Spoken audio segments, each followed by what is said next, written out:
but they are who we thought they were, and we let them off the hook.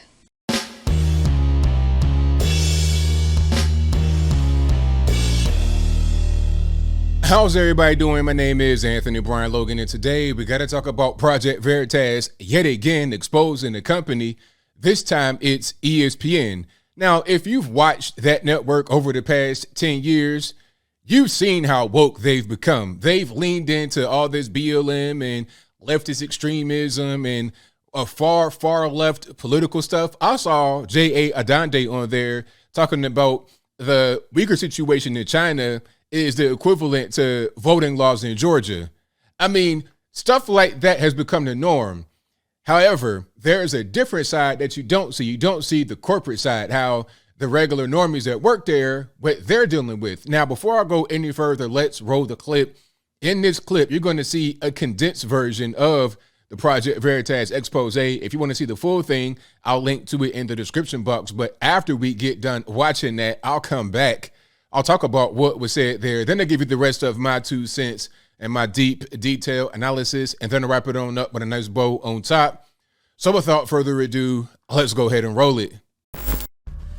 This is Sports Center. I mean, I'm embarrassed sometimes to tell people I work for ESPN and Disney.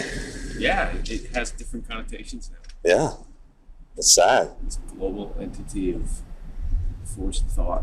So I'm Trevor Adams. I'm a studio operator for ESPN. I came to you guys because I want to say ever since I started with ESPN, I've just witnessed lots of discrimination, racism. I mean, just blatantly racist, just blatantly like complaining to me that we have 3 white hosts. Do I not deserve to be here? As we just saw with the Maria Taylor and Rachel Nichols situation.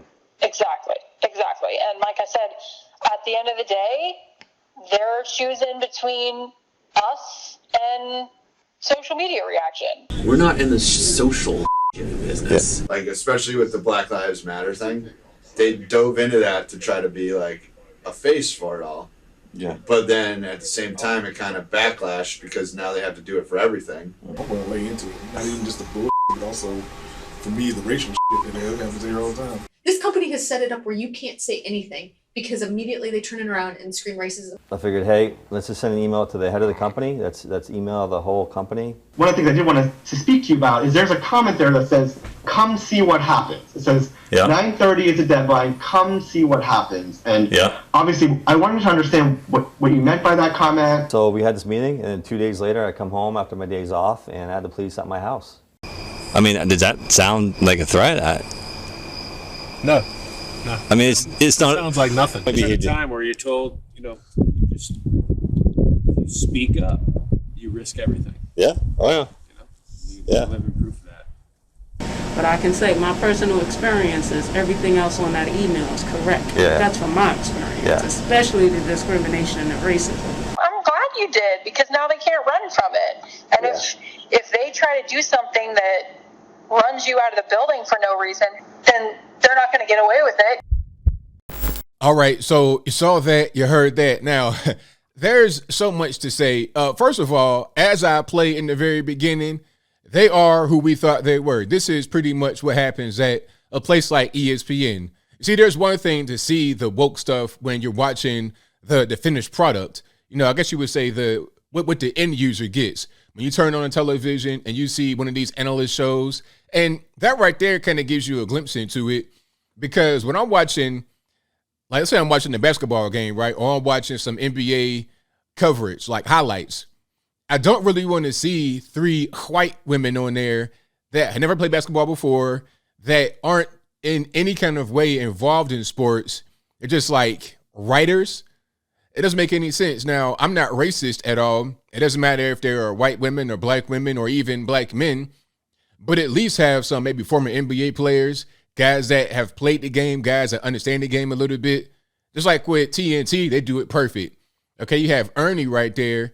He's an award-winning guy, but he's not necessarily an athlete, although he did play baseball in college, so he understands sports at least, right? He's a baseball guy, but he understands all sports, including basketball. And then you have who? Shaquille O'Neal, Charles Barkley, Kenny the Jet Smith. You have former NBA basketball players that understand the game, that know guys in the game. It makes sense to have them commenting on the game. But when you have three Martha Stewarts talking about NBA basketball, I'm like, what's going on? It doesn't make any sense. But then once you understand the back end of the corporate culture, it all makes sense, because they got this whole thing about racism and things they're trying to overcome. They end up fostering more racism. This is why I talk about Black Lives Matter. They're a very racist organization. And when you lean into it, you have to be racist yourself. Okay, so you have, I guess you would say, both sides of the coin complaining about racism. You have whites or people that just don't like whites being discriminated against complaining about the whole white thing, where they're saying, oh, it's too many white hosts, and they're saying that openly in the organization. Now, that right there should be a fireable offense. You shouldn't be able to be racist on a job like that, complaining about white hosts, and it shouldn't be a thing that is even considered to fix. You see what I'm saying? This goes back to the whole Rachel Nichols, Maria Taylor drama. Remember that? I did a video about that, and without making a long story long, she was covering the NBA during the bubble when all the teams in the NBA went to Orlando, Florida to play basketball there right when this pandemic first popped. So there'd be a reduced ability to transmit the virus. So they're playing in the bubble, and she's in the hotel room doing a live fit for ESPN. Now, during that live fit, after the live fit, actually, she thought that the feed to Connecticut, where ESPN is headquartered, was cut, but it was not cut. It was still recording at least audio, maybe even audio and video. So while she's talking on her next call, everything she says is being recorded and it's being kept on the server to resurface later. So she gets in the call with somebody that's close to LeBron James and Anthony Davis. I'm not sure if it was an agent or manager or whatever, but somebody close to both of them. She's trying to get an interview with LeBron, and then she begins to vent about her black co-host, Maria Taylor, because I think Maria Taylor wound up getting the hosting job of the finals. And she's saying, look, I understand we got to be progressive and forward thinking, but that's my job. She should not take my job because she's black.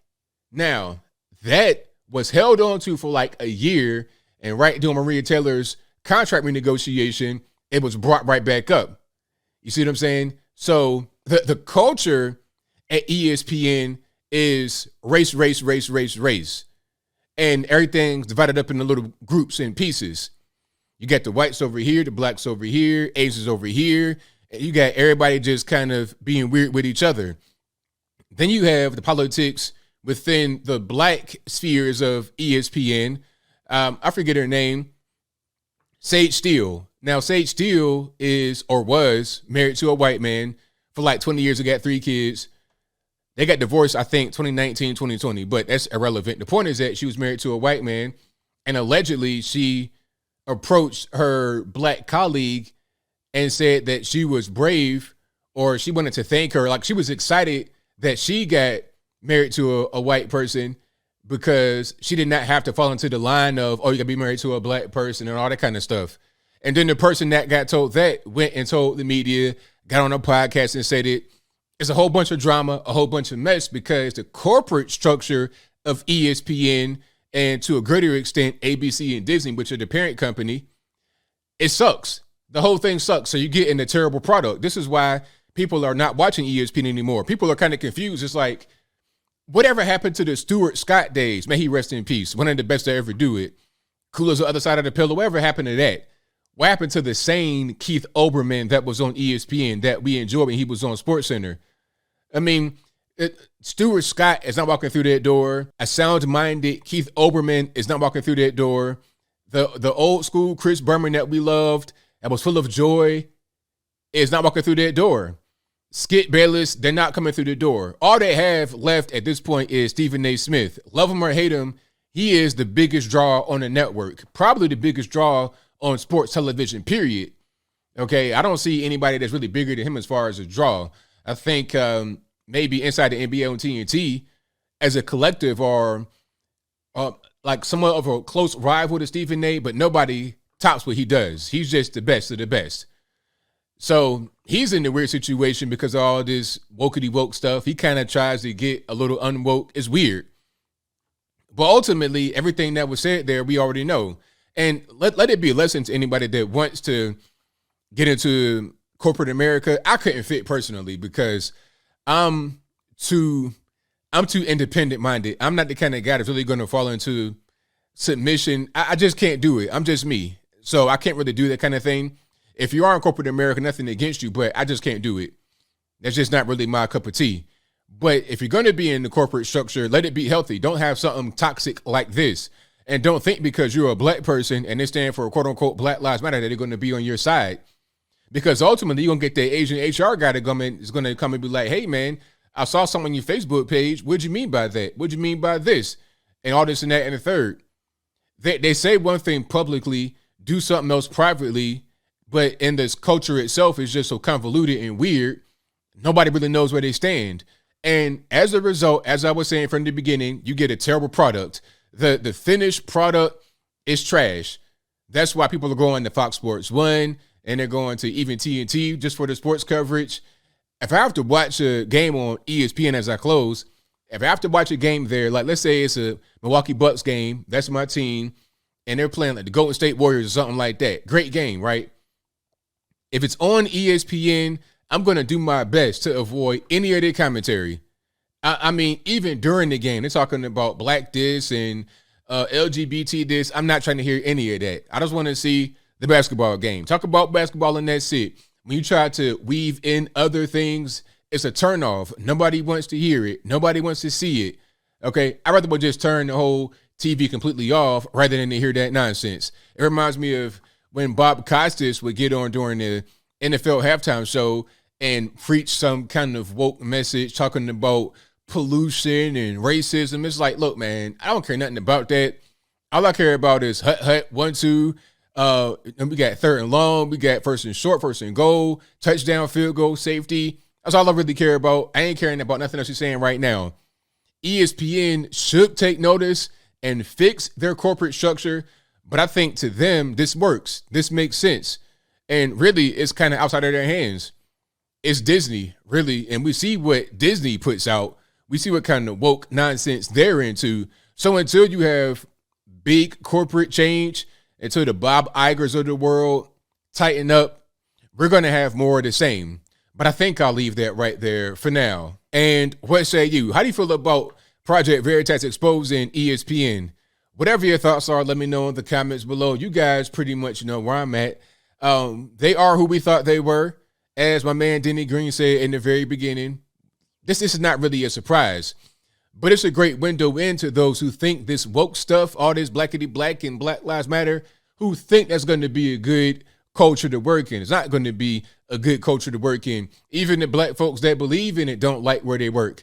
Nobody likes it because when you introduce race and you try to do things on the race-based level, nobody's going to be satisfied. Nobody, because you can't satisfy anybody. You're going to instantly cut off a lot of people, turn them off. Even those who are supposed to be helped, you're going to turn them off. And then those who want the race stuff, they're not going to like what they actually get because you got to kind of balance it to not lose all your employees. You're doing more harm by trying to lean into the woke stuff than you would by simply not doing it, because you're going to get issues either way. You're going to have employees that don't like it and say, oh, they're racist. If you don't lean into it, and if you do lean into it, then you are demonstrably racist. I'd rather would just be neutral. Treat everybody fairly, treat everybody with respect, and have it go that way rather than outright being racist and having everything crash and burn around me. But whatever your thoughts are, please let me know in the comments below. And that's all I got to say for this video. If you like what you heard, please comment, rate, share, and subscribe. Peace.